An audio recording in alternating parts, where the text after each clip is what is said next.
Un policier hors service a été agressé par un groupe d'individus à Toulouse, Haute-Garonne, alors qu'il se trouvait avec sa compagne.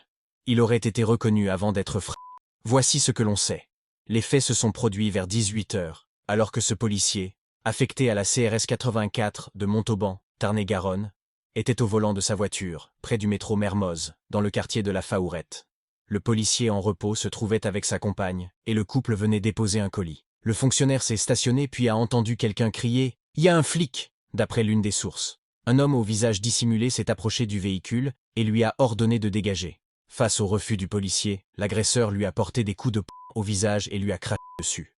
Le suspect a ensuite ameuté d'autres individus pour s'en prendre à la victime. La scène s'est déroulée non loin d'un point de deal, souligne une deuxième source. D'autres agresseurs au visage dissimulé sont alors arrivés et ont tapé sur la voiture du couple qui a été endommagée.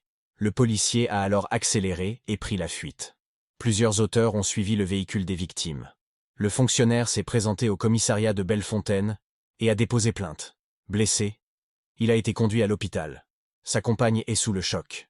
Dans le même temps, les policiers de la brigade spécialisée de terrain, BST, et de la brigade anticriminalité, BAC, ont procédé à des interpellations. Le témoignage du couple et la connaissance parfaite du terrain des policiers du secteur ont permis d'identifier rapidement plusieurs suspects, ajoute la même source. 3 jeunes hommes de 18 à 23 ans ont été arrêtés puis placés en garde à vue. Une enquête a été ouverte et les policiers du service local de police judiciaire, SLPJ, ont été chargés des investigations. Les suspects nient avoir reconnu le policier, précise le quotidien régional. Le fonctionnaire a en tout cas travaillé sur Toulouse ces dernières semaines avec sa CRS. Les policiers de cette compagnie ont procédé à plusieurs interpellations dans le quartier où l'agression s'est déroulée.